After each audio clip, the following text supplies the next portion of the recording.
Akkam nagaa keetti yaamudamee wal haa barru.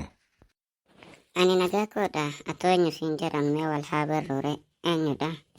An abdiisaadha. Atoo eenyu siin jedhan nagaa kan keedha miti? Eeyyeen ani nagaa koodha. Anis naanaatiin jedhama. Wal haa barruure eessarraati?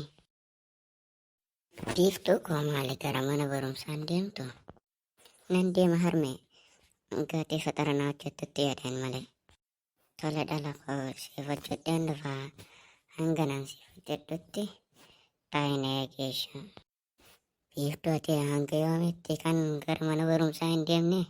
Barsiisa ammaa yoo deemaan jiraan bara. Hanga deemutti hanga harmeen faxaranaa hojjettutti yaadeen malee. Akkas taanaan immoo gaariidha. Harmeen kee fatara si hojjettee yaadoftuuti hangasittuu taa'ee eegin. Harmee fatara hojjetteerta? Eeyyeen hojjetteen jira koottaa nyaadhaa. Tole harmee inni nyaadhaa erga itti nyaaddee gara mana barumsaa deemuun qaba. Intala nana ati haga yoomitti kan beelaan garaan oolchitu? Tole akkis deemee waliin nyaata nyaannee hedduudha waan ta'eef. Tole gaa argettee maalan godha deemee nyaachuun qaba. Harmee koo anumatu si jaallata turumayyuu isaan sin jaallatani. Kanaafuu ani eenyu caalaa kan si jaalladhu beekta miti.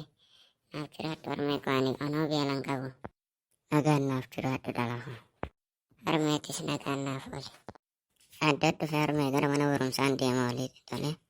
Tole nagaan galee nagaan dhaqii nagaan kottu haadha koo. Kan ta'uu barbaaddan maatii keenyaaf ollaa sabiskiraayibii godhaa hanga feetan gammada.